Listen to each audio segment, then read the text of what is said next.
suamimu ini amalannya apa? Kenapa? Karena kata suami saya, suamimu wali besar. Suamimu tahu dari mana? Suami saya tahu dari gurunya, fulan. Dan ini gurunya dikenal ulama besar. Sholat berjamaah, semua juga sholat berjamaah. Apa yang istimewa? Apa ya? Oh, ada satu.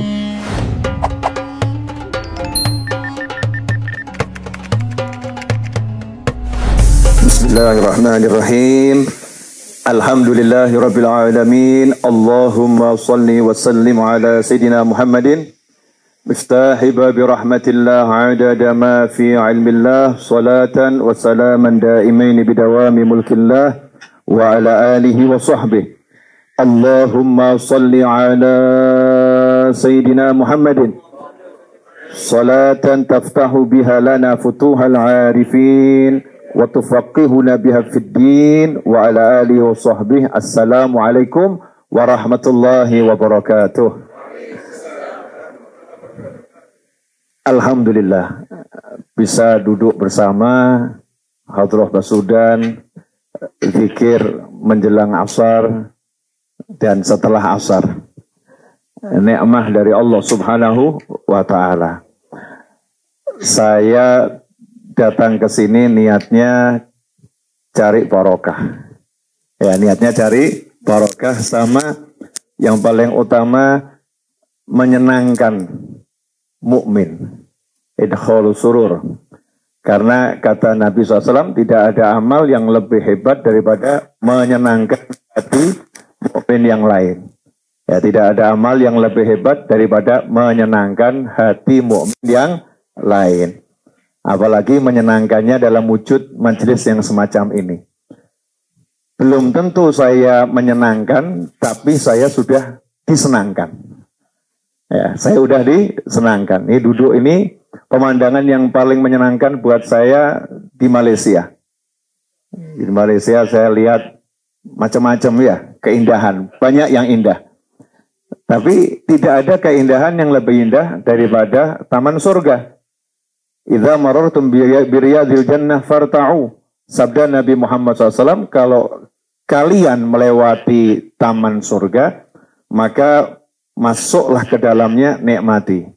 Nah, sebelum saya lanjutkan, saya mau informasikan kepada sahabat-sahabat saya dimanapun antum berada, pemirsa, saya lagi ada di Malaysia.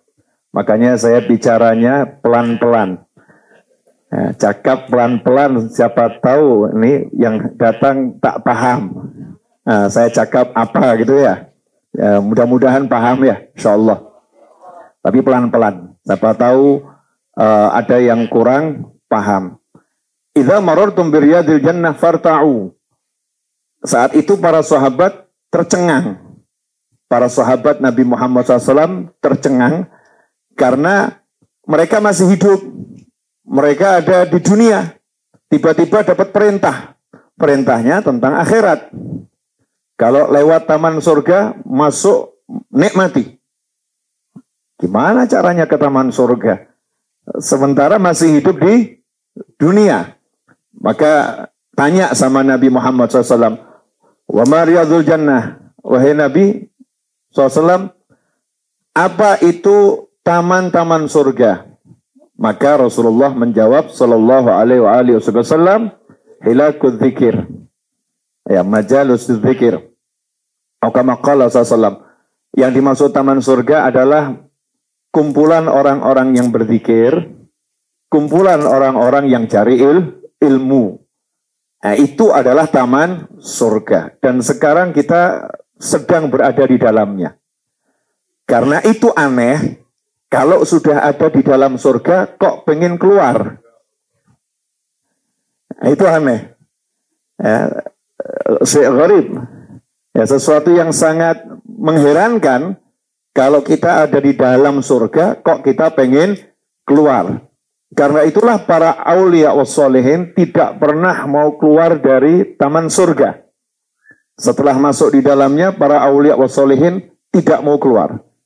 Sehingga setiap detik, setiap saat mereka menjadikan dirinya selalu berada di taman surga. Mereka, beliau-beliau dalam kondisi selalu berzikir. Dalam kondisi selalu cari ilmu. Sehingga dimanapun berada, tempat itu menjadi taman surga untuknya. Ya, taman surga untuknya. Nah kalau kita ya belum bisa seperti itu ya. Tapi alhamdulillah sudah seperti ini. Nah kalau udah seperti ini, nikmati, nggak usah ngurus yang lain. Tinggalkan dulu WhatsApp-nya. Tinggalkan dulu ya dunia mayanya. Karena kita lagi berada di dunia yang paling nyata.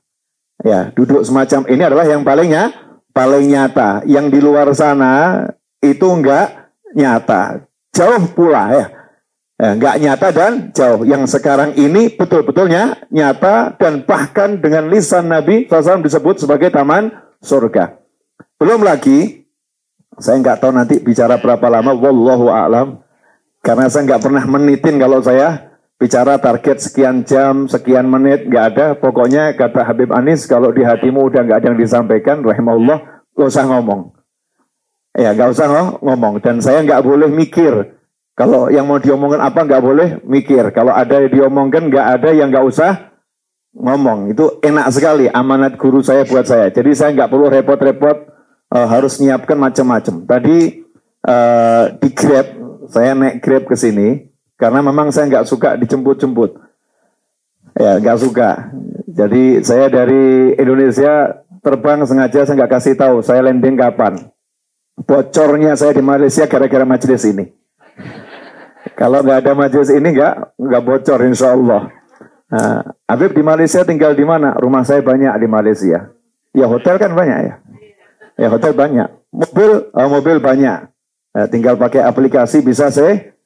Kalau pakai Grab dia datang, mobil banyak. Saya nggak suka ngerepotkan orang dan tidak suka direpotkan orang. Karena thariqah saya alawiyah asyikiyah. Ya, alawiyah tapi yang asyik-asyik saja. Ya, nggak mau yang berat-berat. Yang berat-berat makomnya yang tinggi. Kita ambil yang enak-enak tapi masih dalam thariqah. Bukan cari yang enak, bukan ya. Tapi yang enak itu banyak. Tadi di Grab ditanya sama teman saya Mas Seto Setiawan, Habib judulnya apa nanti? Jawab saya judulnya nanti. Belum ceramah kalau ditanya judulnya apa, saya nggak tahu judulnya apa. Nah kemudian duduk di sini tadi dapat judulnya. Ya judulnya adalah Meniti Jalan Langit. Meniti Jalan Langit. Nah, gimana caranya kita sampai jannah ya? Naiknya seperti apa? Meniti jalan langit. Karena setiap dari kita punya profesi. Ada yang profesinya guru, ada yang karyawan, ada yang mungkin direktur, ada yang mungkin lagi jadi pengangguran, ada yang ibu rumah tangga, ada yang mungkin jadi A sampai Z kita nggak ngerti. Setiap orang punya profesi. Jalannya beda atau sama? Nggak ada yang beda. Semua itu jalannya cuma satu, Shirathul Mustaqim, jalan yang lurus. Metode berjalannya saja yang beda-beda. Jalannya sama, tapi cara ya berjalan di jalan itu yang berbeda-beda. Nah, secara umum Nabi kita Muhammad SAW sudah ngajarin kita sesuatu yang sangat mudah. Insya Allah nih kalau diamalkan masuk surganya enak semua itu. Amin Allahumma. Amin. Saya akan bacakan biar nggak salah. Karena lebih baik membaca daripada mengandalkan hafalan. Nah, sementara hafalan kita ya seperti itu. Kadang ingat, kadang lupa. An Abi Hurairah anin Nabi sallallahu alaihi wasallam qala inna ad-dina yusrun wa la yushada ad-dina ahadun illa ghalabah fasaddidu wa qaribu wa abshiru wasta'inu bil ghadwati war rahah wa syai'un minad duljah. Wa syai'in minad duljah. Ini hadis riwayat Bukhari. Saya mendengar penjelasan hadis ini langsung dari Habib Anis masa hidupnya. Dan rekamannya ada itu ya, sempat saya share di YouTube. Mudah-mudahan barokah insyaallah. Wa qaribu wa abshiru wasta'inu bil ghadwati warahah wa syai'in minad duljah. Ini disampaikan sama Habib Anis ketika mau menjelaskan sebetulnya cara hidup ini gimana. Kita ini hidup satu hari berapa jam? 24 jam. Pada kenyataannya ada yang harus ke pasar, ada yang harus ke kantor, ada yang harus ke kebun, ya, ada yang harus ke sawah, ada yang harus ke sekolah. Terus gimana cara mendekatkan diri kepada Allah Ta'ala dengan pembagian waktu yang semacam itu? Nabi kita Muhammad SAW sudah mengajarkannya 1400 tahun yang lalu, bisa diterapkan, direktur bisa pakai, ya karyawan perusahaan bisa pakai, guru maupun murid di sekolah bisa pakai, siapapun bisa pakai. Kalau ini dipakai, selesai, akan sampai makom yang tinggi tanpa disadari. Dan itulah yang dijalankan oleh para habaib dan masyayikh dalam thariqah alawiyah dan thariqah yang lain, ngajarkan murid-muridnya semacam itu tanpa disadari, muridnya sudah mengamalkan. Ya, tapi saya pengen antum mengamalkan dengan sadar sehingga bisa mengajarkan kepada yang lain, karena banyak amalan kita amalkan kita nggak sadar nilainya. Nah, buat kita bagus, tapi kita nggak bisa nyampaikan pada orang lain, nggak bisa menjelaskan pada orang lain. Yang pertama, kata Nabi Muhammad SAW, inna dina yusrun. Agama ini mudah. Perhatikan, Rasulullah SAW nggak mengatakan, oh ke surga itu sulit. Kamu masuk surga, oh berat. Oh nggak mungkin bisa, dosamu banyak. Semacam kamu mau jadi wali, oh nanti dulu. Nanti dulu. Ini semua kalimat negatif yang nggak pernah diajarkan oleh Nabi Muhammad SAW. Rasulullah itu kalau ngomong selalu menyemangati. Kalimatnya selalu positif. Ya, selalu positif. Nggak pernah kalimat negatif. Makanya kalau ada hadis kok kalimatnya negatif, tanda tanya itu. Karena kalimat beliau selalu positif. Inna dina yusrun. Sesungguhnya agama ini mudah. Mudah bagaimana? Nggak ada ajaran Islam yang sulit. Nggak ada. Semuanya mudah. Mau sholat, mau puasa, mau zakat, mau haji, mau umroh, mau sedekah, mau zikir, apapun itu mudah. Jangan dipersulit. Nah, saya ketemu dengan orang-orang yang suka mempersulit dirinya sendiri. Yang mempersulit dirinya sendiri. Contoh. Ini contoh yang sederhana. Ada pengajian majelis semacam ini atau di haul. Jamaahnya banyak. Waktu itu selesai haulnya, majelisnya ada makan. Dihidangkan nasi. Atau hidangan apapun dihidangkan. Disuruh dia makan. Jawabannya, saya puasa. Saya puasa sunnah. Saya lagi puasa sunnah. Padahal jelas dia datang di majelis yang majelisnya adalah makan. Selesai zikir, makan. Tapi dia katakan saya puasa sunnah. Ini namanya memberatkan diri sendiri. Kenapa memberatkan diri sendiri? Karena kalau dia batalkan puasa sunnahnya dan dia ikut makan, dia dapat pahala puasa penuh, sementara berbukanya maju. Enak kan? Betul ya? Misalnya pengajiannya selesai jam 9 pagi, haulnya selesai jam 10 pagi. Dia makan demi menyenangkan yang mengundang. Puasa sunnahnya batal, tapi pahalanya enggak batal. Pahalanya penuh sampai maghrib, tapi berbukanya maju jam 9 pagi. Enak atau enggak enak ini? Enak. Agama itu mudah, jangan dibuat susah. Jangan dibuat sulit. Ad-din yusrun. Ada pula seseorang yang sholat Jum'ah. Ya sholat Jum'ah. Di masjid ada tempat yang teduh, nggak panas. Tapi dia pilih tempat yang panas.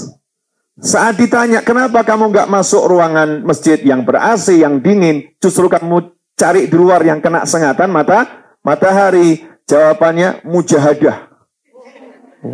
Saya mujahadah. Ini bukan mujahadah, ini namanya nggak paham agama. Agama itu mudah, jangan dibuat sulit, jangan dibuat susah. Mudah, cari tempat teduh yang enak. Bahkan Nabi kita Muhammad SAW mengajarkan sahabat kalau mau berangkat ke masjid untuk sholat zuhur, Kalau waktu itu musim panas yang sangat panas, nanti dibaca di kitab Sahih Bukhari dan kitab yang lain, Rasulullah merintahkan sahabat jangan berjalan di waktu awal. Karena kalau awal berangkat ke masjid, itu matahari baru tergelincir sedikit masuk waktu zuhur, itu panasnya luar biasa. Nabi mengatakan, abridu, tunggu sampai nanti agak teduh. Sehingga bayangan rumah itu bisa menutupi kalian. Sehingga kalian bisa berjalan, nggak kena sengatan matahari. Sahabat dipikirkan jangan sampai kulitnya kena sinar matahari. Jangan sampai kena panas. Itu Nabi Muhammad SAW. Nah sementara sekarang, oh panas nggak apa-apa, jannah. Ke jannah nggak harus susah. Kalau ada yang mudah, kenapa cari yang susah? Ini contoh. Nah, sementara sekarang banyak orang yang mempersulit diri sendiri dan suka membuat susah orang lain. Suka membuat susah orang lain. Al-Habib Umar bin Muhammad bin Salim bin Hafid, matta'alallahu bituli hayatih, ketika 10 Muharram di masa hidupnya Habib Anis ke Solo. Saat itu kan puasa Asyura ya. Puasa Asyura, saya menjemput di bandara, kemudian mengantarkan beliau ke Tawangmangu, ke vilanya Habib Anis. Ya, ke vilanya Habib Anis Tawangmangu. Naik bus waktu itu, minibus, karena rombongannya Habib Umar banyak. Ya, rombongannya banyak. Di Tawangmangu, Habib Anis sudah siapkan hidangan. Makan siang lengkap dengan beraneka ragam masakan. Sebagian yang tahu Habib Umar lagi berpuasa Asyura mengatakan, Habib Umar puasa Habib. Jawaban Habib Anis, kalau dia memang puasa, tugas saya memuliakan tamu. Tugas saya memuliakan tamu. Jadi Habib Anis menjalankan tugasnya, siapkan hidangan, muliakan tamu. Sementara Habib Umar lagi puasa sunnah Asyura. Puasa sunnah Asyura. Begitu nyampe di Tawangmangu siang, ya siang hari, begitu lihat hidangan itu digelar, maka saat itulah Habib Umar duduk, kemudian membatalkan puasanya, makan bersama Habib Anis. Ya, tidak mengatakan, Habib maaf, ya, saya lagi puasa, biar yang lain makan. Nah ini kalau yang begitu orang yang kurang berilmu, tapi orang alim nggak seperti itu. Saatnya makan ya makan. Enak atau nggak enak ini? Enak. Nah, ibu-ibu ini dikasih amalan yang mudah. Ibu-ibu dikasih amalan yang mudah oleh Nabi Muhammad SAW untuk masuk surga. Idza salat khamsaha wa shamat syahraha wa ta'at zawjaha dakhalatil jannah. Kama qala sallallahu. Wanita ini kalau sholat 5 waktu dijalankan, puasa Ramadan dijalankan, kemudian menjaga kehormatannya, taat pada suaminya, menjaga kehormatannya, masuk surga. Tapi aneh, kadang-kadang cari yang susah. Datang pengajian dan melanggar perintah suami. Datang pengajian, melanggar perintah suami. Padahal perintah suami lebih utama daripada datang pengajian. Betul nih. Nah, nggak taat sama suaminya, tapi lebih suka keluar jauh-jauh, pergi capek-capek, naik taksi atau bawa mobil sendiri katanya demi cari akhirat, demi pengajian. Sementara dengan dia taat pada suaminya di rumah, disitulah dia dapat surga. Nikmatnya luar biasa. Ya, ada kasus yang semacam itu. Tentunya kalau suami yang asyik mau ke pengajian, iya, yuk tak anter. Nah ini suami yang luar biasa. Tapi ada suami yang nggak luar biasa, yang bahkan di bawah biasa-biasa saja. Ada yang semacam itu. Kalau kondisinya semacam itu bagaimana? Ya udah, nawaitu hadir majelis, tapi harus taat sama suami. Enggak hadir majelis, dapat pahalanya hadir majelis. Nah kalau cari ilmunya zaman sekarang, cari channel YouTube Habib Novel Al-Idrus, insya Allah dapat ilmu. Betul ya? Cari channel YouTube-nya Habib Umar bin Hafid, insya Allah dapat ilmu. Cari channel YouTube-nya para ulama, insya Allah dapat ilmu. Nanti setel beli TV yang 65 in, ajak suaminya duduk, ya udah nggak usah pengajian. Yuk saya pijetin di sini. Itu trik saudara-saudara ya. Mijitin sambil nonton pengajian, sehingga suaminya nggak mau akan dengar, lama-lama yuk ikut juga pengajian yuk. Nah, semua harus ada prosesnya. Inna dina yusrun. Agama itu mudah, nggak usah dibuat susah, jangan dibuat sulit. Kemudian Rasul menyatakan walan yusyadad dina ahadun illa ghalabah. Tidaklah seseorang itu berusaha untuk mengalahkan agama dengan berlaku keras dalam dia beribadah. Berlaku keras dalam beribadah untuk dirinya, pasti dia akan dikalahkan. Contoh, seseorang yang tahu dirinya tidak mampu puasa Daud. Dia nggak mampu. Tapi dia paksakan puasa Daud. Hasilnya akan hilang nanti puasanya. Akan hilang nanti puasanya. Pernah di zaman Nabi Muhammad SAW ada seorang sahabat Nabi. Berkata pada Nabi SAW, ya Rasulullah, saya mau puasa, itu minta diarahkan. Maka dikasih tahu puasalah 3 hari dalam 1 bulan. Bisa tanggal 13, 14 atau 15. Dikatakan ayamul bid. Dikatakan ayamul bid karena bulan purnama itu terang benderang. Ya, itu ayamul bid. Menjelang 15 purnama. Di antara maknanya itu 3 hari. Atau bisa jadi 3 hari dalam 1 bulan. Nggak harus tanggal 13, 14, 15. Terserah. Yang penting 3 hari tidak di hari yang diharamkan oleh Allah Subhanahu wa ta'ala. Kemudian sahabat mengatakan, kalau 3 hari kurang ya Rasulullah, saya minta yang lebih. Minta yang lebih. Rasul mengatakan puasa Senin dan Kamis. Sahabat mengatakan yang lebih utama lagi ya Rasulullah, saya minta lebih, saya masih kuat. Kalau Senin Kamis masih kuat. Ya udah puasa Daud. Yang lebih utama lagi wahai Nabi SAW, saya masih lebih mampu dari puasa Daud. Yang lebih utama. Rasul mengatakan, la afdal. Tidak ada yang lebih utama dari puasa Daud. Tidak ada. Sehingga sahabat mengamalkan puasa Daud. Di masa tuanya, nggak mampu puasa Daud. Sehingga berkata, oh seandainya dulu saya terima ya tawaran Nabi 1 bulan puasa 3 hari saja. Alhamdulillah Habib Anis ngasih saya amalan sholawat gak banyak-banyak. Buat saya ya, kalau kalian yang banyak. Nah, saya dulu pernah nanya, Habib, saya 1 hari mau sholawat berapa kali? Beliau jawab, buat kamu cukup 100 kali saja tiap hari. Ringan ya? Nah, cukup 100 kali saja tiap hari. Saya katakan 1000, Habib, 100 saja buat kamu. Enak. Nah, kadang-kadang kita enggak. Dikasih tahu orang soleh, oh saya mampu. Cuma 100, terlampau sedikit. Saya mampu. Jangan memaksakan diri melebihi batas kemampuan. Termasuk sodakoh. Ya termasuk sodakoh. Sodakoh itu diperintahkan yang bagus, yang banyak. Ya, tapi ada tapinya. Kalau dia seorang suami, ya harus lihat kondisi anak sama istri. Jangan nanti ngomong sama istrinya tawakal ya. Sama anaknya zuhud ya. Sementara anak istrinya tidak mampu. Harus disesuaikan. Oh, anak istri saya tidak mampu diajak tawakal. Ya udah, saya penuhi kebutuhan mereka 1 bulan atau 2 bulan. Sisanya mau sedekah, tafadhol, silahkan. Nabi kita Muhammad SAW mencontohkan Sayyidina Abu Bakar As-Siddiq radhiyallahu anhu. Sayyidina Abu Bakar itu anaknya mampu tawakal, istrinya mampu tawakal.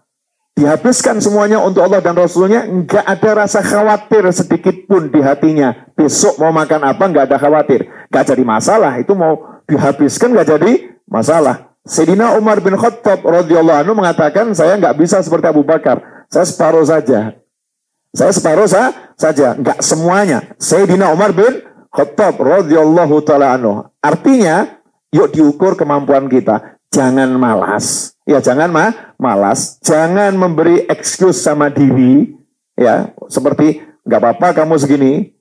Diajak dirinya berjuang, tapi sesuai batasnya. Sesuai batasnya. Disinilah kita butuh yang namanya guru. Ya yang namanya guru. Contoh. Mungkin agak dianggap aneh, gitu aja kok butuh guru. Ada yang pernah diet nggak di sini? Oh banyak ya. Nah, kira-kira diet itu butuh dokter nggak? Ahli. Ya kalau nggak pakai dokter, kira-kira gimana? Nggak pakai ahlinya. Asal dia ngurangi makan gitu saja. Hasilnya apa? Masuk rumah sakit. Saya tahu kamu mampu ngurangi makan, tapi kamu harus cek dulu kondisi dirimu. Kira-kira kalau dikurangin sekian, itu bahaya nggak untuk organ tubuhmu? Ini dalam diet, maka dalam kehidupan beragama pun semacam itu. Kira-kira mampu nggak nanti istiqomah? Makanya sabda Nabi SAW, adwamuha wa inqal, yang langgeng, yang continue meskipun cuman sedikit. Bukan cuman sedikit, tapi continue, bukan ya. Continue meskipun cuman sedikit. Kalau bisa banyak itu jauh lebih bagus. Oke, kita lanjutkan. Berikutnya Nabi Muhammad SAW menyatakan, fasaddidu wa qaribu wa abshiru. Nah, ini yang paling asik di sini. Fasaddidu tadi yang sudah saya sampaikan. Ambil sikap tengah, jangan berlebih-lebihan. Sikap tengah, jangan berlebih-lebihan. Wa qaribu, kalau kamu nggak bisa melakukannya dengan sempurna, ya dekati kesempurnaan. Ya, dekati kesempurnaan. Tapi jangan berlebih-lebihan yang menyebabkan nanti kita meninggalkan, jadi bosan dan semacamnya. Wa abshiru, bergembiralah setelah itu. Ya, kamu akan sukses. Gimana caranya? Wasta'inu bil ghadwah war rauhah wa syai'in minad duljah. Biar kamu itu bisa sukses. Ya, biar kamu bisa sukses, ambil 3 waktu ini saja. Pagi hari, sore hari, wasyai' minad duljah, dan sebagian kecil dari kegelapan malam. Ini cara jalan ke langit yang paling cepat dan paling mudah. Pagi, sore, malam. Syai' minad duljah. Nggak usah banyak-banyak. Kita bukan Sayyidina Ali Zainal Abidin yang satu malam sholat sunnah 1000 rakaat. Kita bukan Sayyidah Rabi'ah Adawiyah yang satu hari sholat sunnah 1000 rakaat. Kita bukan Al-Habib Abdullah bin Al-Haddad yang sarapan paginya sholat sunnah 100 rakaat sampai 200 rakaat. Kita bukan Habib Abdurrahman bin Muhammad Asgaf yang di siang harinya khatam Al-Quran 4 kali, malam harinya khatam Al-Quran 4 kali. Kita bukan Habib Ali bin Muhammad bin Husain Al-Habsyi yang sholat tarawihnya 20 rakaat 10 juz. Itu sholat bukan sama santri ya. Kita kalau di pesantren hal yang biasa. Ini sholat bersama orang kampung, masyarakat umum, di musola umum. Dan masyarakatnya menikmati. Itu karena imamnya hebatnya luar biasa. Kita bukan Sayyidina Umar Al-Muhdhar yang satu tarikan nafas, ya latif, ya latif, ya latif, ya latif, ya latif, ya latif, ya latif, ya latif, ya latif, ya latif, ya latif, ya latif, ya latif. Itu satu tarikan nafas mampu digunakan baca ya latif sebanyak 1000 kali. Sayyidina Umar Muhdhar. Pembantunya ya diskon 50%. Pembantunya mampu baca ya latif sebanyak 500 kali. Satu tarikan nafas. Kita bukan manusia-manusia istimewa itu, tapi kita bisa dapatkan itu. Ya, insya Allah. Ya, kita bisa dapatkan itu. Memang kita disuruh mencontoh, berjuang, betul. Tapi kita sadari batas kemampuan kita. Wah, saya sibuk ngurus anak. Betul? Ya, saya sibuk ngurus suami. Wah, lengkap ini. Ngurus anak sibuk, ngurus suami sibuk. Bahkan me time nggak punya. Saya nggak punya waktu untuk diri sendiri. Mau, ya biasanya kan ibu-ibu suka gitu ya. Me time apa istilahnya itu ya. Punya waktu untuk menjadi nggak punya waktu. Tapi kalau untuk arisan punya deh. Ya, kalau untuk kumpul-kumpul sama teman punya itu. Nah, waktunya terbatas, dibagi. Ada untuk suaminya, ada untuk anaknya, ada untuk pasarnya, untuk kantornya. Untuk Allahnya kapan gitu ya. Walaupun yang namanya ke pasar ya untuk Allah. Orang bekerja ya untuk Allah. Tetapi Rasul mengajarkan yang sesuatu yang khusus. Antara kamu dengan Allah subhanahu wa ta'ala. Sesuatu yang nggak diganggu orang lain. Kalau bahasanya tadi itu me time, tapi sama Allah. Ya, bukan dengan yang lain. Pagi, sore, sedikit di waktu malam. Dan itu sudah diajarkan. Habis sholat subuh, jangan kemana-mana, duduk di tempat sholat sampai matahari terbit. Baca apa? Baca zikir, wirdul latif, wirdul nawawi. Ya, mau ditambahin dikit wirdul sakron, dan seterusnya terserah. Tapi paling utama wirdul latif tidak tinggalkan. Zikir-zikir nabawi yang sudah dikumpulkan oleh Habib Abdullah Haddad dalam kumpulan zikirnya yang diberi nama wirdul latif. Wirid yang ringan. Ya, wirid yang ringan. Latif, ringan itu, yang sangat ringan. Setelah itu kalau mau ditambahi Wirdun Nawawi, wiridnya Imam Nawawi, yang isinya cuma bismillah, bismillah ya. Mendoakan anak, mendoakan sahabat, mendoakan hartanya kita, hartanya orang lain. Sampai matahari terbit. Tunggu sejenak sampai setinggi tombak masuk awal waktu duha. Sholat duha 2 rakaat untuk membuka saja. Dengan sholat sunnah isyraq. Selesai itu silahkan. Yang mau ke pasar, yang mau ke kantor, yang mau kemanapun terserah. Selesai udah. Nanti mau maghrib. Sebelum matahari tenggelam, muadzan maghrib sebentar saja kita baca Wirdul Latif untuk sore hari. Masuk waktu maghrib, sholat maghrib berjamaah, maghrib sampai isya, Ratibul Haddad atau Ratibul Atos. Kemudian baca Al-Quran 1 juz atau 1 lembar, terserah ya, sesuai kemampuan masing-masing. Setelah itu nanti masuk isya, selesai sudah. Wasyai' minad dulja, sebagian kecil dari waktu malam, setengah jam sebelum adzan subuh. Kan masih waktu malam dia, waktu sahur, waktu yang terbaik. Dulu Habib Anis pernah mengatakan setidaknya, kata beliau, setengah jam sebelum adzan subuh itu bangun. Itu cukup untuk berwudu, bersih-bersih, cukup untuk sholat witir dan sholat yang lain. Selesai nggak lama doa adzan subuh. Dan nyambung. Selebihnya pakai untuk kehidupanmu. Ringan nggak? Ringan ya? Nah, tapi kalau ini dilakukan, absyiru. Karena siapa yang ngisi pagi harinya dengan zikir, sore harinya dengan zikir, maka yang terjadi di antara pagi sampai sore diampuni oleh Allah Ta'ala. Siapa yang mengisi paginya dengan zikir, sorenya dengan zikir, maka kebutuhannya dari pagi sampai sore dicukupi oleh Allah Subhanahu wa Ta'ala. Dan siapa yang malam-malam mau bangun di saat orang tidur, tapi jangan share WhatsApp ya, tahajud time, Masya Allah. Ini yang diajak bangun dia lagi tidur. Aneh ini, malam-malam ngajak orang buka WhatsApp. Udah singkirkan tuh, handphone singkirkan semua. Saatnya sama Allah Subhanahu wa Ta'ala. Nggak usah ngurus teman-temannya, nggak usah. Kalau mau telepon ya, coba bangun gitu. Tahajud, nah itu boleh. WhatsApp. Ya, WhatsApp. Siapa yang mau baca update status, pengumuman. Saya lagi tahajud, cuman bahasanya diganti. Waktunya sholat tahajud. Padahal lagi buat pengumuman.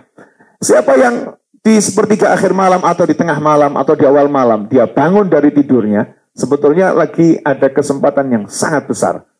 Sangat besar bagaimana?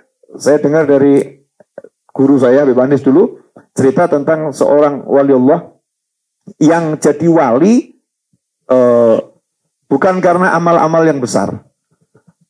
Jadi kadang jadi wali itu modal bonus.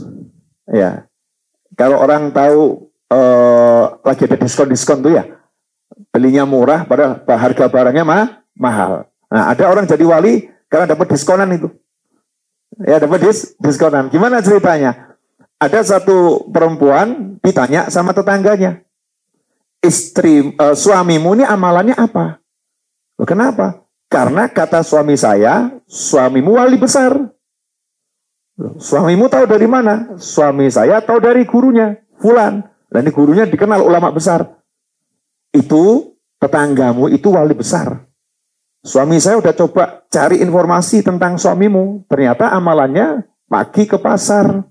Ya, sore pulang. Nggak ada amalan istimewa. Ya, sholat berjamaah. Kita semua juga sholat berjamaah. Nggak ada yang istimewa. Tidak ada yang istimewa. Saya, bahkan kata suami saya lebih hebat dari tetangga saya. Tapi kok yang dibilang wali besar dia? Nah, dari mana ini? Diselidikin sama suaminya nggak ketemu, suruh istrinya. Coba tanya sama istrinya. Karena di dalam rumah saya nggak bisa lihat amalannya apa. Maka istrinya bilang, suami saya sama seperti yang diceritakan suamimu. Bahkan saya nggak pernah lihat dia baca Al-Quran. Saya nggak pernah lihat dia baca Al-Quran. Udah sholat 5 waktu berjamaah itu, alhamdulillah itu luar biasa. Udah kamu cek, nggak mungkin guru besar itu salah. Kamu cek amalannya apa. Diperhatikan sama istrinya itu tiap hari, sama amalannya, nggak ada yang berubah. Akhirnya nggak kuat, nanya sama suaminya, amalanmu apa? Amalan apa? Ya, gosipnya kamu wali. Ya. Gosipnya kamu wali. Kamu punya amalan apa? Oh, coba saya lihat ya, apa amalan saya ya? Ya itu ke pasar cari nafkah buat kamu. Semua juga ke pasar cari nafkah. Sholat berjamaah, semua juga sholat berjamaah. Apa yang istimewa? Apa ya? Oh, ada satu. Apa? Kalau malam, saat kamu tidur, saya itu istiqomah bangun. Suami, istrinya mulai kaget. Masya Allah bangun malam dia ternyata. Ngapain? Tahajud? Enggak. Zikir wirid? Enggak. Terus ngapain? Ya di tempat tidur aja.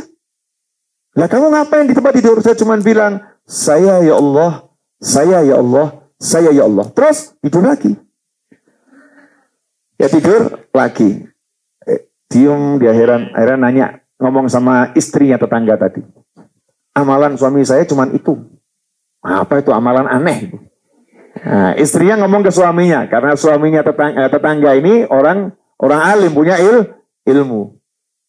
Apa amalannya? Tiap malam bangun ucap, saya ya Allah, saya ya Allah, saya ya Allah. Oh, nakal dia. Curang gitu ya, curang, hebat dia, luar biasa. Kok hebat bagaimana? Karena dalam hadis, dan tidak mungkin Nabi salah, pasti benar Nabi Muhammad SAW. Ini saya bilang yang asyikiyah ini, asik-asik saja ya. Nggak pakai tahajud ya tadi ya. Tapi jarang orang mampu seperti ini. Kelihatannya sederhana ya. Bahkan yang tahajud banyak yang nggak mampu. Yang tahajud, yang baca Al-Quran, yang zikir wirid, nggak mampu seperti pria ini.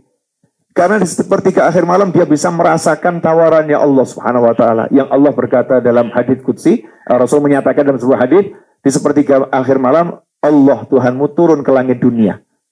Kemudian menawarkan hal min taibin, hal min mustaghfirin, hal min talibi hajatin, atau kama qala sallallahu. Ada enggak yang mau saya beri dan terima tobatnya malam hari ini? Ada enggak yang mau saya ampuni dosanya malam hari ini? Ada enggak yang mau saya kasih sesuatu malam hari ini? Hajatnya apa saya kasih? Ada enggak? Nah itu tadi tetangga tadi itu dia merasakan Allah lagi nawarin. Ada enggak yang mau saya terima tobatnya? Saya ya Allah, saya. Ada enggak yang mau saya ampuni dosanya? Saya ya Allah, saya. Ada yang punya hajat? Oh saya banget itu. Punya hajat saya itu. Terus tidur lagi. Betul-betul bisa hadir di hadapan Allah Subhanahu Wa Taala. Walaupun cuma sesaat. Wasyai' minad duljah. Sesaat di tengah kegelapan malam. Nah, sementara kita bangun malam ke toilet, kembali lagi tidur. Kalau yang laki-laki kadang bangun malam ngerokok. Yang perokok-perokok itu ya. Setelah itu tidur lagi. Yang tahajud. Allahumma. Satu arah. Tapi nggak merasakan tawarannya Allah Subhanahu Wa Ta'ala. Beda loh.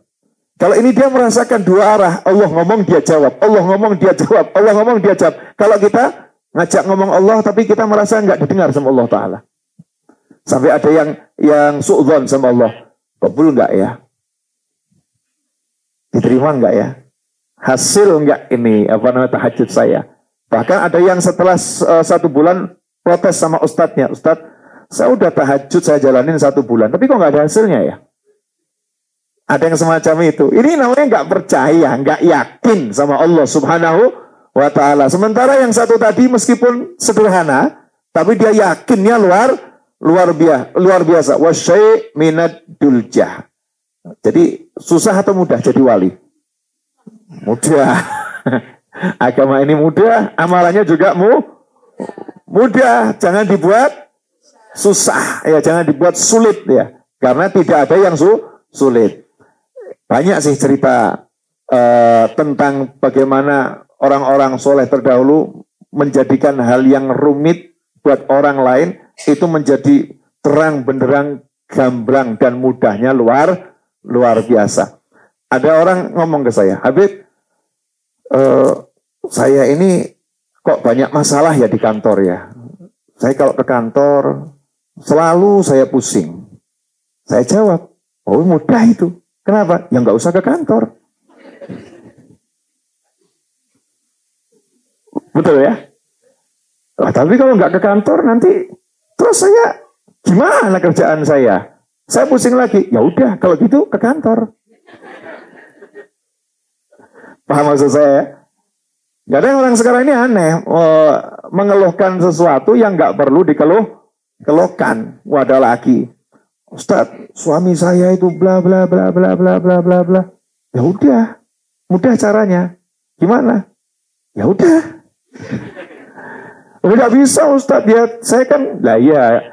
Kalau emang suaminya ya itu ya sudah, sabar saja. Gitu aja kok repot. Ustadz, saya hidup kok seperti ini. Oh mudah itu, kata Allah Ta'ala. Kalau kamu gak ridho sama ketentuanku, ya udah cari Tuhan yang lain. Allah yang bilang itu. Falyatlub rabban siwai. Fa in lam yardha biqadha'i falyatlub rabban siwai. Kalau dia tidak ridho dengan ketentuanku, suruh cari Tuhan yang lain. Aku gak butuh kamu, udah cari Tuhan yang lain. Emang ada? Gak ada. Kalau Tuhannya Allah, ya Allah mau kasih kita apa ya diterima. Kasih apa diterima. Akhiron. Berapa menit Mas Seto? Hah? 40 menit? Yang bener. Kok lama? Tadi niatnya kan cuma sebentar. Saya ada janjian sama beliau, Dato. Mau minum kopi di apa namanya Nasul Quran. Cuman minum kopi. Nah, insya Allah. Ini saya gunakan alasan untuk mengakhiri. Jadi salahkan beliau. Afwan akhirnya. Harus ada yang dikorbankan dalam permainan ini. Nah, memang ini kan niatnya majelisnya majelis ringkas ya. Majelis ringkas, ringan. Alhamdulillah 40 menit. Yang betul. Salah enggak jamnya itu? Google-nya salah enggak? Enggak ya? Oh. 41 udah nambah ya. Tambah dikit ya. Ya, tambah dikit boleh. Tambah apa? Ini saya enggak pernah mikir soalnya kalau ngomong. Mau tentang apa? Ya ini aja deh. Ini permasalahan akhir zaman. Boleh ya? Ya, masalah orang di akhir zaman. Kurang percaya sama Tuhan. Kurang percaya sama Allah Subhanahu wa ta'ala. Nanti kalau dicek, hampir semua dakwah saya berusaha memperkuat tauhid hamba dengan Allah Subhanahu wa ta'ala. Orang dulu tuh nggak ada yang meragukan rezeki. Orang sekarang punya rumah, punya mobil, punya suami, punya anak, masih bingung. Bulan depan makan apa? Ya, ada pula yang punya suami, punya anak, ya, punya kehidupan, pusingnya luar biasa. Jadi kurang yakin sama Allah Subhanahu wa ta'ala. Saya mau kasih contoh yang beberapa kali saya sampaikan di pengajian, tapi di Malaysia belum pernah ini. Di YouTube ada. Nah, yang pernah lihat di YouTube pernah. Cuman ilmu tuh kalau diulang nanti akan nambah. Nanya dikit boleh enggak? Biar interaktif gitu ya. Saya mau nanya. Pernah enggak merasa suntuk, sangat suntuk? Sumpek apa itu? Hah? Sempit ya. Kesal. Apalagi itu? Stres, apapun namanya itu. Pernah enggak merasakan? Pernah. Ya, saya kasih tahu sebabnya mau. Kehilangan Tuhan. Sederhana ya. Tadi pagi saya kirim pesan ke salah satu orang yang berilmu. Saya bilang Al-Quran itu huruf awalnya huruf ba. Al-Quran itu huruf awalnya huruf ba, bukan alif. Alif itu awal huruf hijaiyah. Tapi kalau Al-Quran huruf awalnya huruf ba, yaitu surat Al-Fatihah diawali dengan Bismillahirrahmanirrahim. Ba. Maka kalau dalam hidup kamu tidak menggunakan huruf ba, kamu tidak akan pernah mendapatkan kebahagiaan selama-lamanya. Jadi kalau mau bahagia, mau sukses, maka harus menggunakan huruf ba. Ba itu apa? Yang pertama, harus selalu bismillah. Harus selalu menghilangkan diri.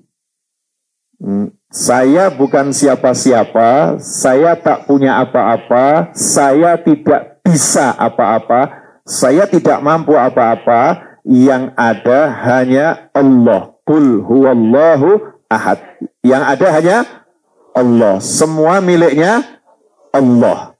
Kalau sudah semua miliknya Allah, berarti kita ini hanya dipinjami oleh Allah Subhanahu wa ta'ala. Maka kita katakan, ya Allah, saya pinjam ya dengan namamu ya Allah. Bismillah. Dengan namamu, saya pinjam kekuatan darimu ya Allah. Saya pinjam ini air ya Rabb, saya pinjam ya, minta izin ya Allah. Minta izin, itu yang pertama. Yang kedua, sadar diri karena semua miliknya Allah, termasuk kita miliknya Allah. Kita nggak bisa apa-apa, maka jangan pernah meninggalkan Allah. Jangan pernah meninggalkan Allah. Contoh, mau minum nih, contoh. Bismillahirrahmanirrahim. Ini saya mau minum ya. Contoh, cuma contoh. Bismillahirrahmanirrahim. Alhamdulillah enak. Enak. Alhamdulillah. Jangan ngiri ya.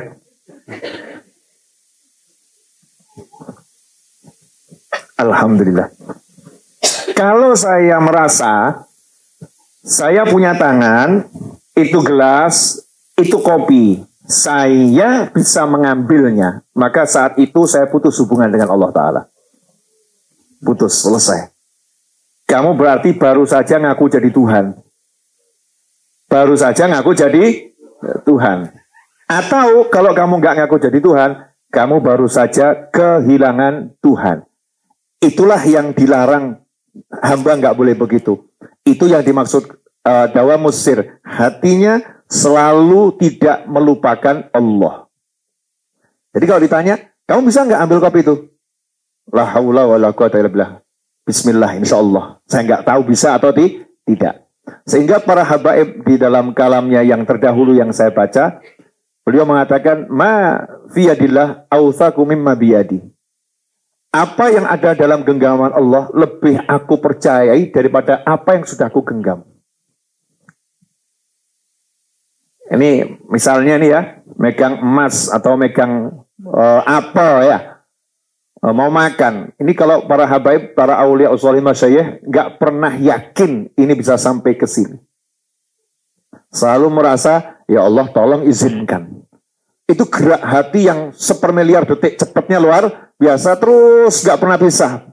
Bismillah itu nggak pernah pisah. Dengan Allah, dengan Allah, dengan Allah. Terus ada dalam hatinya, nggak pernah lepas. Makanya Allah katakan pada Nabi Musa alaihissalam, wahai Musa, kalau tali sandalmu putus, maka mintalah kepadaku. Tali sandal putus, hal yang remeh temeh. Suruh minta sama Allah, artinya nggak boleh putus, selalu minta sama Allah Subhanahu wa ta'ala. Nah, ketika seseorang itu kehilangan Tuhannya, maka dia menjadi lemahnya luar biasa. Kenapa? Karena memang dia tidak punya apa-apa, tidak bisa apa-apa, semua miliknya Allah. Begitu dia kehilangan Tuhannya, kemudian dia kena masalah. Ya, kena masalah. Dia merasa temanku nggak bisa menolong, hartaku nggak bisa menolong, kesehatanku nggak bisa menolong. Saat itu dia merasa selesai hidupnya, gelap dunianya. Tapi orang yang punya Allah lain.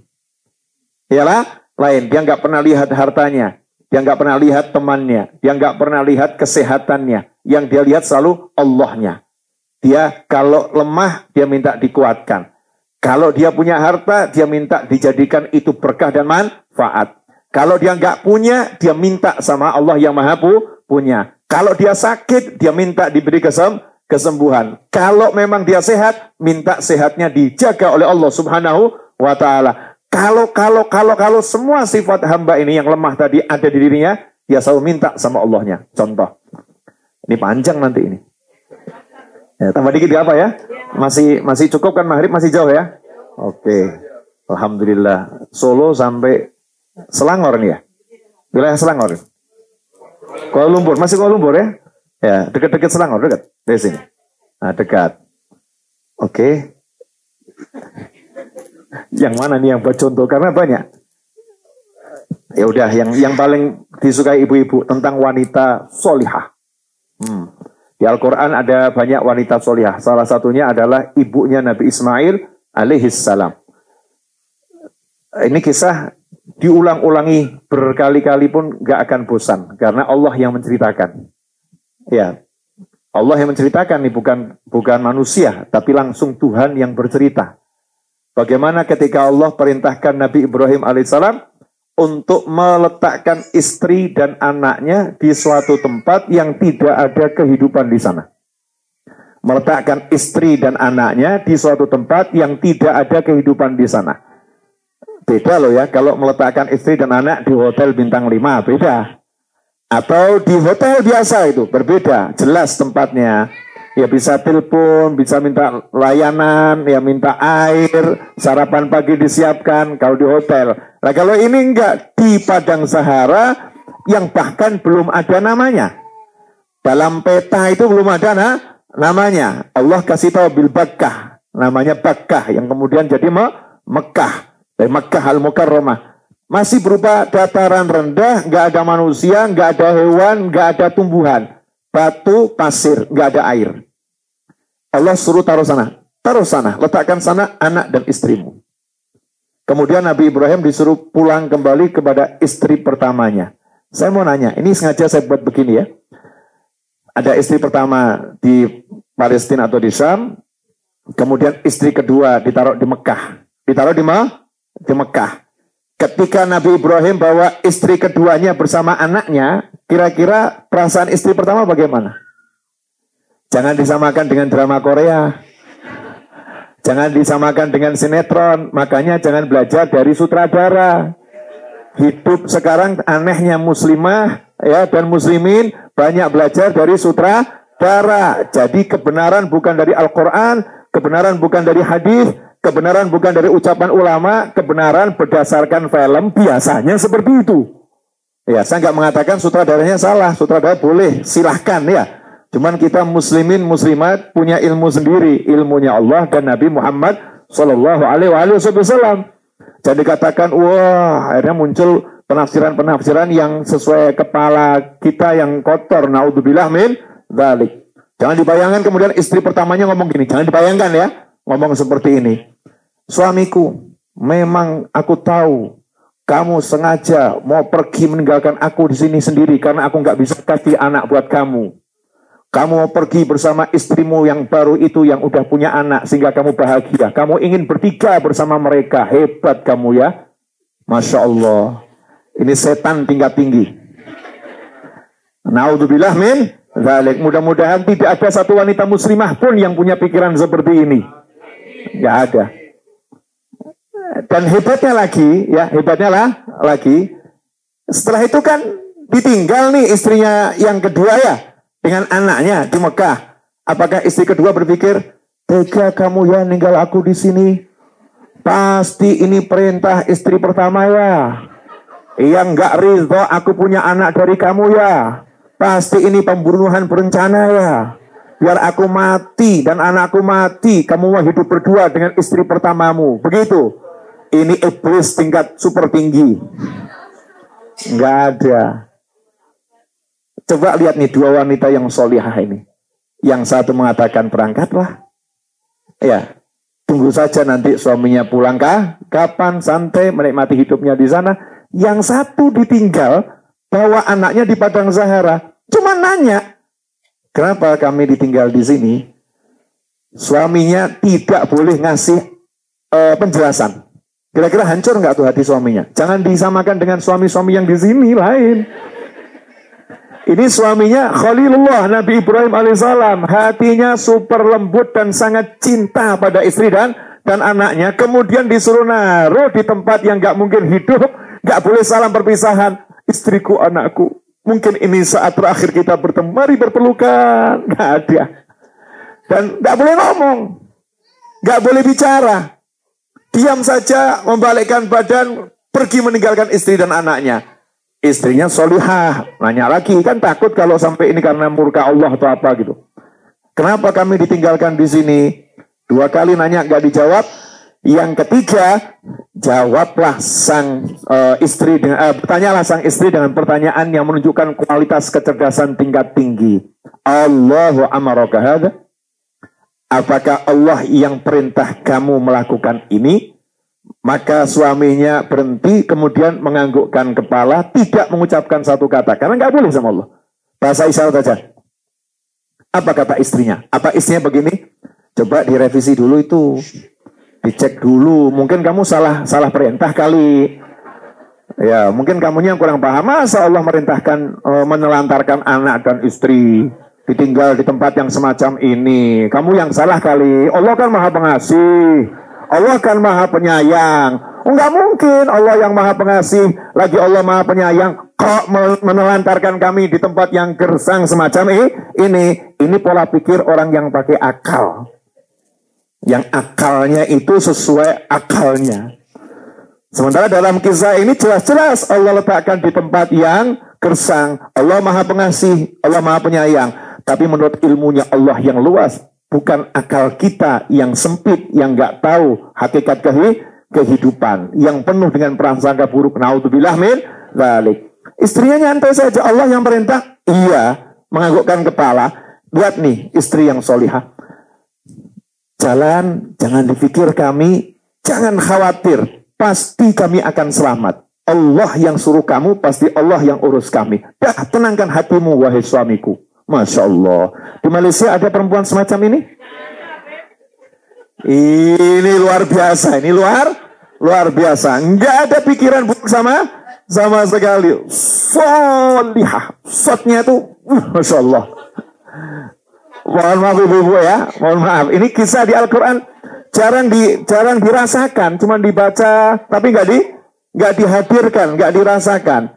Apa yang dilakukan Nabi Ibrahim alaihissalam? Apa pergi begitu saja? Enggak, cinta sama istri sama anaknya. Sampai ke tempat yang tinggi, nggak dilihat sama istri sama anaknya. Istri anaknya nggak tahu. Nabi Ibrahim sama melirik lihat istri anaknya. Oh, di sana, di Mekah. Langsung angkat tangan. Ada Ka'bah, angkat tangan tinggi. Rabbana inni askantu. Padahal istrinya nggak ada, anaknya nggak ada. Tapi kalimatnya bukan Rabbi, Rabbana, duhai Tuhan kami. Istri sama anaknya dihadirkan di dada beliau, di hati beliau. Nggak dibiarkan di Mekah sana, jauh. Yang mengatakan Rabbi, enggak, tapi Rabbana, duhai Tuhan kami. Jadi istri sama anaknya itu diikut sertakan terus. Suami sekarang baru umroh aja udah lupa. Rabbi, ya, aku ini. Nah, istrinya dilupakan. Saat terpenting itu saat bersama Allah Subhanahu wa Ta'ala. Maka dihadirkan Rabbana, duhai Tuhan kami. Tuhannya siapa? Tuhannya aku, Tuhan istriku, Tuhan anakku, Tuhan keturunanku. Kemudian Nabi Ibrahim nggak menyalahkan Allah, tapi mengatakan ini askantu. Ya Allah, aku sudah meletakkan sebagian dari anak keturunanku. Aku yang meletakkan di sana. Padahal perintah siapa ini? Perintah siapa? Nabi Ibrahim gak bilang, ya Allah, perintah udah dilaksanakan. Aku yang letakkan di sana. Sampai akhir surat, sampai akhir ayat. Nanti dipelajari. Ini kalau diuraikan semua, panjang nanti ya. Saya mau ambil ringkasnya saja. Nah, hasilnya, doanya itu kan gak masuk akal. Gak logis. Menurut logika berpikir manusia. Ya Rabb, beri anak keturunanku itu buah-buahan, kemudian kirimkan orang ke sana yang mencintai mereka. Awang itu di situ nggak ada siapa-siapa, nggak ada apa-apa, kok minta buah-buahan? Oh, tempat seperti itu nggak ada yang kenal, kok minta dikirimkan manusia, jatuh cinta pula manusianya. Ini nggak masuk akal, nggak masuk akal. Makanya jangan hidup kebanyakan pakai akal. Pakailah iman yang membalut akal, iman yang memimpin akal. Hasilnya, nih buat orang yang kalau habis beramal kemudian kena masalah. Saya tuh dulu waktu belum ikut Hadrah Basudan, hidup saya baik-baik saja. Tapi setelah ikut Hadrah Basudan, ikut Simtud Duror, ikut Burda, ikut Majelis, itu kok sekarang justru saya dipecat dari kantor ya. Kok sekarang justru saya hidupnya banyak masalah ya. Kok banyak masalah ya. Karena saya sering ditanya orang begitu ya. Nah, ini jawaban dari Al-Quran. Setelah Nabi Ibrahim doa begitu, apakah kemudian datang buah dari langit? Enggak. Setelah Nabi Ibrahim berdoa begitu, apakah kemudian datang manusia berbondong-bondong ke sana? Enggak. Yang ada apa? Datang masalah. Airnya habis, kurmanya habis, anaknya nangis. Kenapa? Karena nyawanya terancam. Ini masalah atau bukan masalah? Masalah. Padahal doanya minta apa? Doanya minta makan. Hasilnya makanan habis. Doanya minta teman, hasilnya sementara, justru ini mau kehilangan teman, anaknya mau mati, ini nangis anaknya ini. Ibunya kan cenderung lebih kuat, tapi kalau anak ini enggak segera dikasih minuman, makanan, bisa cepat meninggal dunia. Nah, apa yang dilakukan Siti Hajar saat itu? Apakah kemudian pakai pola pikirnya ibu-ibu? Nah, ibu udah pelajarin di sini nggak ada kehidupan. Memang kita ini ditaruh di sini dibuang untuk dimatikan. Apa begitu? Hasya wa kalla. Apakah mengatakan, nak, daripada ibu keliling cari air, gak mungkin dapat. Lebih baik kita mati berdua sembari berpelukan. Menunggu Israel bersama, yuk nak berpelukan. Sampai nanti kita dijemput roh kita oleh Israel dalam keadaan berpelukan. Nanti kalau ditemukan orang, indah banget, ini viral nih. Viral. Ya, lagi berpelukan. Apa seperti itu? Enggak. Hatinya ke Allah. Yakin sama Allah. Tugasnya apa? Sederhana. Gak ada air, bayi nangis. Terus ngapain? Ya udah, cari air. Nah, carinya di mana? Carinya nggak mungkin ngebur. Nggak punya mesin. Nggak tahu. Nggak mungkin. Terus gimana? Ya cari dari manusia yang mungkin lewat. Nanti minta tolong. Terus kemana carinya? Ya carinya ke tempat yang tinggi, karena cari manusia. Larilah ke bukit Sofa. Lihat di situ nggak ada manusia, kejauhan nggak ada manusia. Lari ke bukit Marwah. Di Marwah lihat nggak ada manusia. Seharusnya selesai, betul ya? Tapi ibunya Nabi Ismail lain. Orang yang iman, bukan orang yang pakai akal. Orang yang beriman nggak pernah putus harap pada Allah Subhanahu wa Ta'ala. Siapa tahu sebentar lagi Allah akan kirimkan orang di sana. Allah akan kirimkan orang di sana. Lari lagi, Marwah, Sofa, Marwah, Sofa, Marwah. Cari siapa? Cari manusia. Kalau tidak dihentikan oleh Allah, maka sang ibu tidak akan berhenti lari Sofa dan Marwah. Karena Allah yang menghentikan, maka Allah yang memerintahkan kita tidak berhenti lari Sofa Marwah. Sampai sekarang kan ya? Sampai sekarang ada nggak lari Sofa Marwah? Ada. Allah hentikan karena semangatnya Siti Hajar nggak berhenti, maka sama Allah dibuat selalu ada. Tapi Allah hentikan, udah cukup. Ya udah cukup, kamu buktikan. Ya, kamu buktikan rasa percayamu padaku bukan pada akal. Rasa percayamu padaku bukan pada lingkungan. Rasa percayamu padaku bukan kepada asbab sarana duniawi. Allah kemudian munculkan air tepat di kaki anaknya. Bukan di Sofa, bukan di Marwah. Ajib ya. Nyarinya di mana? Sofa sama Marwah. Dapatnya di mana? Depan Ka'bah. Kaki anaknya, di situ dapatnya. Nah, setelah dapat air, maka ada burung yang lewat karena ada air. Burung lihat ada air, burungnya ke situ. Musafir yang jaraknya puluhan kilo, orang-orang Arab dulu matanya tajam-tajam, bisa lihat tuh di sana kok ada kawanan burung, berarti udah ada air di sana, ada kehidupan. Yuk kita ke sana, karena kalau lewat situ jalannya lebih dekat. Maka mereka ke sana, di sana ketemu kok ada wanita dan anak yang udah punya air. Mereka orang-orang yang bijaksana, siapa yang menemukan itu pemiliknya. Maka mereka berkata, boleh nggak saya minta airnya ini? Dijawab boleh. Gantinya apa? Nih, gantinya kambing, gantinya buah, gantinya ini. Sehingga Siti Hajar dan Nabi Ismail duduk manis, terima gaji. Ya, sampai Nabi Ismail besar. Nah, karena tanahnya bagus, airnya Zam-Zam bagus, maka musafir tadi akhirnya menetapkan diri untuk tinggal di tempat itu. Itulah asal usul bangsa Arab yang sampai sekarang. Maka disitulah Nabi Ismail menikah dengan wanita dari suku tersebut. Akhirnya punya anak keturunan sampai punya Nabi Muhammad SAW. Ya, dan akhirnya didatangkan orang-orang yang jatuh cinta kepada mereka dari segala penjuru. Doa yang gak masuk akal ternyata diwujudkan oleh Tuhan yang punya segala-galanya, yaitu Allah Subhanahu wa Ta'ala. Ajib. Ini cerita saya ulang berkali-kali, cuma saya senang kalau bahas ini. Nah, terus bagaimana mewujudkannya zaman sekarang? Ada seorang istri punya suami kejam, jahat, galak.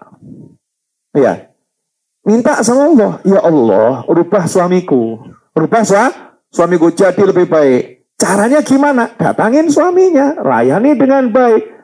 Gak berubah, gak apa-apa. Sofa marwah, sofa marwah. Sofa marwah. Nanti Allah yang akan menjadikan perubahan. Entah suaminya dibuat berubah atau dirubah dengan suami yang lain. Kan gak tahu. Wallahu a'lam. Tapi jangan pernah punya cita-cita cari suami yang lain. Biarkan Allah yang ngurus. Paham ya? Dirubah dengan suami yang lain bagaimana? Allah perintahkan Israel. Yang itu udah kepanjangan hidupnya, cabut saja. Selesai. Enak kan? Enak. Makanya nggak usah pusing-pusing. Nggak usah pusing-pusing. Begitu pula yang punya istri, istrinya nggak beres, kebalikannya gitu kan, jahat. Ya sabar, sofa marwah, sofa marwah. Nanti kan, ya nggak usah dibahas dah. Nah, yang kerja, ini yang suka nganggur-nganggur nih, pengangguran dimanapun berada. Para pengangguran dimanapun antum berada, sebetulnya antum tidak nganggur, tapi lagi malas bekerja. Ya, karena bisikan setan mengatakan, ngapain kamu kerja itu, untungnya cuma sekian. Ngapain kamu kerja itu, dapatnya uang cuma sekian. Oh, kamu nggak pantas kerja itu, gajinya nggak cukup untuk kehidupan. Pergilah ke pasar, jual barang di sana. Kalau nggak ada yang beli, pergi ke pasar yang lain. Nggak ada yang beli, pergi ke pasar yang lain. Jangan pernah berharap rezekimu di pasar itu atau di pasar yang lain. Rezekimu dari Tuhanmu. Siapa tahu Allah munculkan rezekimu bukan di pasar, tapi ketemu di jalan. Paham ya? Nah, sekarang kita sering membatasi rezeki sesuai kepala kita sendiri. Berarti Tuhannya adalah kita. Ngeri, na'udzubillah min dzalik. Itulah yang orang lupa. Qul huwallahu ahad, Allahus somad. Katakan hanya Allah yang esa dan Allah tempat bergantungnya segala sesuatu. Alhamdulillah 65 menit. Betul kan? 66 tuh. Oh. 66 menit. Gimana ini? Terus. Nah, dilanjutkan di rumah masing-masing di channel YouTube Habib Novel Alaidrus. Itu banyak video di sana, silakan dilihat. Jangan kasih saya mic karena kata salah satu putra guru saya mengatakan Novel itu kalau sakit gampang obatnya, kasih mic insya Allah sehat. Dan kalau udah ngasih saya mic itu susah membuat saya berhenti karena memang saya suka berbagi ilmu. Super terakhir satu lagi ya, boleh? Masya Allah, apa ini satu lagi nih? Ya. Tentang ini amalannya para habaib nih. Ini umur saya kan 47. Mudah-mudahan panjang umur fi taatil sehat wal afiyah. Cuman ya udah 47. Ini yang umurnya udah 40 tahun ke atas, apalagi 50 tahun ke atas. Kalau umur kita itu kan Rasul udah kasih bocoran, alhamdulillah loh ya. Saking baiknya Nabi Muhammad kita dikasih bocoran, umur umatku 60 sampai 70 tahun. Coba kalau nggak kasih bocoran, kita kan nggak bisa siap-siap. Berangkatnya jam berapa ya? Oh nanti jam 5 sore. Oh ada bisa siap-siap begitu kan ya? Udah siap. Makanya yang saya ketika tahu Rasul ngomong 60 sampai 70 tahun rata-rata dan saya lihat fakta memang seperti itu. Apalagi ada update berita-berita terbaru banyak yang matinya nggak sampai 60. Ya kan? Nggak sampai 60. Umur saya 47. Kalau tubuh manusia itu dibagi 3, ada dari mulai kaki sampai pinggang, kemudian pinggang sampai leher sampai ubun kepala ini. Kita bayangkan dari kaki sampai pinggang usia 20 tahun, ya. Kemudian ini 40 tahun, sisanya 60 tahun. Berarti saya udah dikubur sampai di leher. Cuma tinggal ini yang masuk kuburan. Cuts, selesai. Kok jadi tegang semua kenapa? Santai aja. Oh pasti semua juga akan mati. Begitu bahas mati, usah gitu ya. Semua akan mati. Anak kecil aja ada yang mati ya. Yang bayi juga mati. Masih di perut juga mati. Bukan hal yang aneh mati itu. Yang aneh itu nggak sadar kalau akan mati. Itu aneh. Ya nggak sadar akan mati itu aneh. Nah karena saya belajar biar sadar. Kalau lihat nanti Al-Habib Abdullah bin Bakar Al-Aidrus itu paling suka baca Al-Hakumut Takatsur. Bahkan dijanjikan siapa kalau ziarah ke makam beliau baca Al-Hakumut Takatsur 6 kali maka hajatnya qabul. Ya, itu Habib Abdullah Al-Aidrus, leluhur saya. Saking sukanya mengingat kematian. Nah karena umur saya udah 47 dan sebentar lagi masuk 50, jangan khawatir, insya Allah antum berangkat duluan, saya nyusul ya. Insya Allah setelah panjang umur, ya setelah panjang umur antum berangkat duluan, saya nyusul. Kenapa saya ngomong begini? Saya tuh semangatnya panjang umur ya, panjang umur semangat ya. Man tala umruh wa hasuna amaluh, begitu sabda Nabi Muhammad SAW. Nah, ikhwani rahimakumullah. Kalau kita sampai 60 alhamdulillah, sampai 70 alhamdulillah. Leluhur Bani Alawi ini udah ngasih amalan yang luar biasa. Ya, amalan yang luar biasa, sederhana. Contoh ya, contoh kita diajarin untuk baca maulid. Entah Simtud Duror, entah Ziaulami, entah Burdah, apapun itu ya. Kita baca maulid, satu itu. Kemudian kita diajarin untuk cinta kaum solihin. Diajari cinta orang soleh. Dari tawasul di Hadrah Sultan tadi kan luar biasa. Itu cinta sama orang-orang soleh. Manfaatnya apa? Ya, manfaatnya apa? Lewat maulid tanpa disadari, kita itu diajak bersolawat. Ya, diajak bersolawat. Sadar gak sadar, mau khusuk gak khusuk, malas gak malas, minimal di majelis maulid pasti ikut solawat. Entah cuma sekali, entah 2 kali, lisannya akan tergerak ikut solawat. Begitu kita ini ikut solawat, maka kita masuk dalam kelompok orang yang dipanggil sama Allah Ta'ala. Karena yang dipanggil sama Allah khusus loh ya. Innallaha wa malaikatahu yusalluna 'alan nabi ya ayyuhalladzina amanu sallu 'alaihi wa sallimu taslima. Allahumma shalli 'alaihi. Panggilan Allah bagaimana? Sesungguhnya Allah dan malaikat sesungguhnya Allah senantiasa bersolawat pada Nabi dan para malaikat Allah senantiasa bersolawat pada Nabi. Hai orang-orang yang beriman. Hai orang-orang yang beriman, sholawatlah kalian kepada Nabi dan salamlah sebaik mungkin. Artinya, ketika kita bersolawat, kita yang masuk dalam kelompok menjawab panggilannya Allah dan orang yang dipanggil sama Allah. Habib Ali Habsyi menjelaskan min khawasil mu'minin. Karena mu'min banyak, tapi yang terpanggil untuk sholawat itu enggak banyak. Berarti kalau kita terpanggil, berarti kita masuk kelompok khusus. Jadi secara tidak sadar, kita ketika duduk di majelis maulid, itu dibawa masuk ke pangkat yang tinggi, tapi nggak sadar. Permisalannya diajak naik lift, dimasukkan pencet tombol, lantai 50. Yang lain lewat tangga. Sama, sampai lantai 50, cuman capeknya kan beda ya. Yang satu naik lift, yang satu naik tangga. Kemudian ya contoh yang lain dari amalan-amalan tersebut, amalannya orang-orang tua terdahulu. Kita diajak makan bersama, bersama di majelis haul, majelis maulid ya. Tidak ada yang bisa menyatukan hati saat ini lebih dari makan. Dan itu amalan Nabi, at'imu ta'am, kasih makan orang, betul ya? Rasulullah kan perintahkan kasih makan orang, SAW. Ternyata tidak ada amalan yang lebih bisa menyatukan hati saat ini ya, zaman ini seperti makanan. Kalau diajak zikir, belum tentu hatinya yang berzikir itu bisa jadi satu. Kadang-kadang zikir, la ilaha illallah, dihadir juga ya, la ilaha illallah, dihadir juga. Hatinya masih sama yang lain, begini. Sama-sama majlis zikir. Bagus majlisnya, tapi hati kita belum bisa satu. Tapi subhanallah, itu kalau di meja makan bareng, kenal nggak kenal bisa ngobrol. Hatinya bisa bersatu. Ya bisa bersatu. Nah kelihatannya sederhana ini. Makan berjamaah. Makan bersama. Ternyata itu bisa menyatukan hati. Padahal kalau hati sudah bersatu. Itulah tujuannya kita itu duduk majelis. Itulah tujuannya kita ini duduk bersama. Itulah suasana di surga. Saling menatap. Saling melihat. Duduk di permadani di depan. Mereka saling mencintai. Itu di surga. Nah kalau udah bisa, nikmatnya luar biasa. Dibuat dengan cara makan berjamaah. Cinta kaum solihin, kita diajari yang sederhana, ziarah kubur misalnya.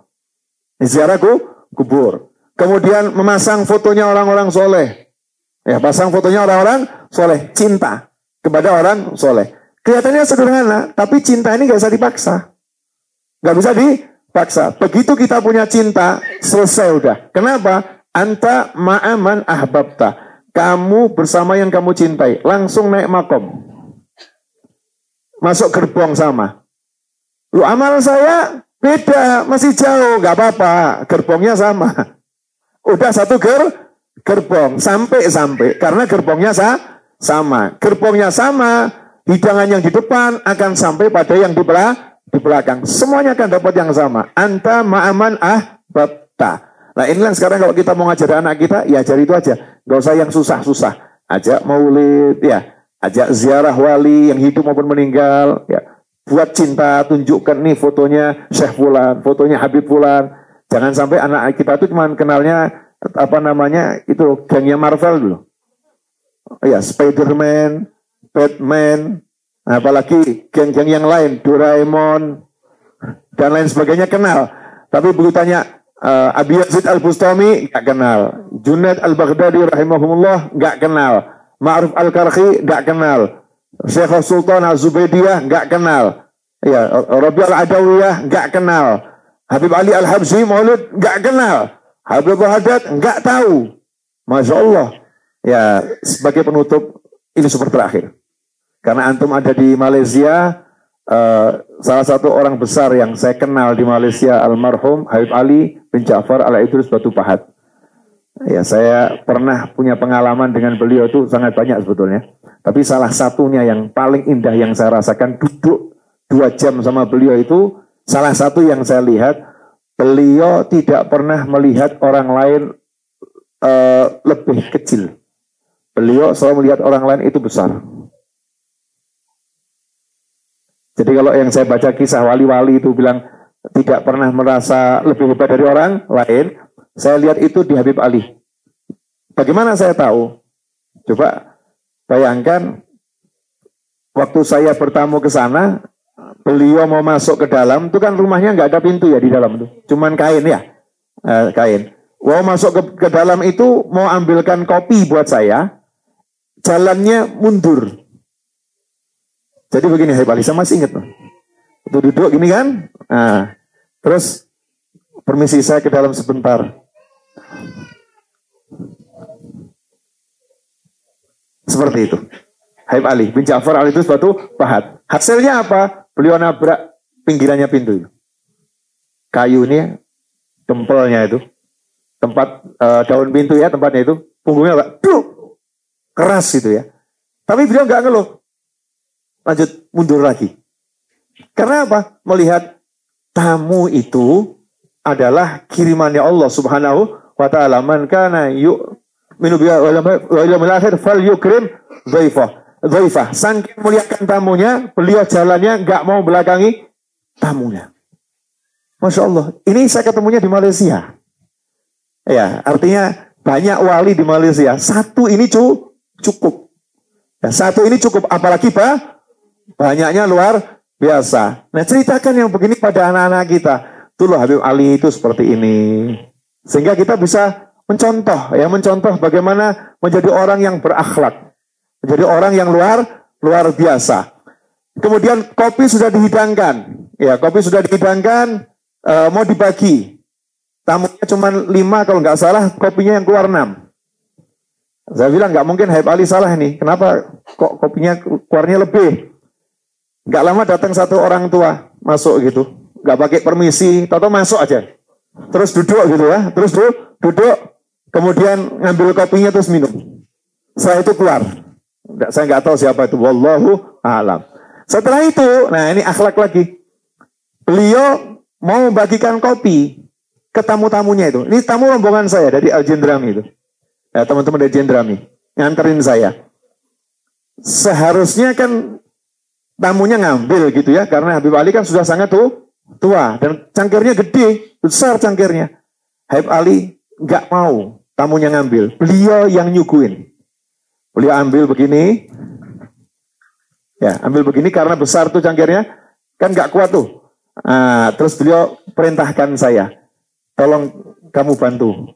Saya kira saya yang suruh ngambilkan, enggak. ternyata beliau minta bantuan saya itu, beliau pegang dengan tangan kanannya, saya pegang dengan tangan kanan saya. Jadi nyuguhkan satu cangkir ini dengan dua tangan ke tamu-tamu. Satu-satu. Itu Habib Ali. Kenapa seperti itu? Karena saya Al-Idrus, jadi dianggap anak sendiri. Ya, Al-Idrus, dianggap anak sendiri. Nih, serahkan satu per satu. Akhlaknya itu seperti itu. Nggak mau, mengecewakan orang, dan nggak mau membuat orang itu merasa rendah. Orang diletakkan semulia-mulia luar biasa. Punya rasa cinta pada satu wali semacam ini cukup. Yasfa'u yaumal qiyamah thalas. Kelak di hari kiamat ada 3 kelompok manusia yang memberikan syafaat. Al-anbiya, tsummal ulama, tsummas syuhada. Para ulama, kemudian para syuhada. Mudah-mudahan kita dapat ketiga-tiga syafaat tersebut. Amin Allahumma amin. Asyraqal badru alaina wa ikhtafa badru tamami mithla husni ma ra'ayna fil iraqaini wa syami. Rabbi faj'al mujtama'na ghayatu husnul khitami wa'tina ma qad sa'alna min atayakal jisami wakrimil arwaha minna biliqa khairil anami wablighil muqtara anna min salatin wa salami walhamdulillahi rabbil alamin. Mohon maaf, insyaallah berkah manfaat. Jazakumullah khairan. Wassalamualaikum warahmatullahi wabarakatuh.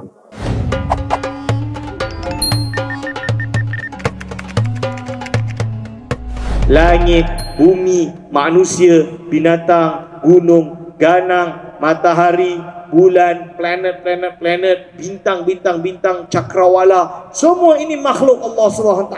Semua ini berhajat kepada Allah. Kerana semua ini wujud kerana kehendak Allah SWT.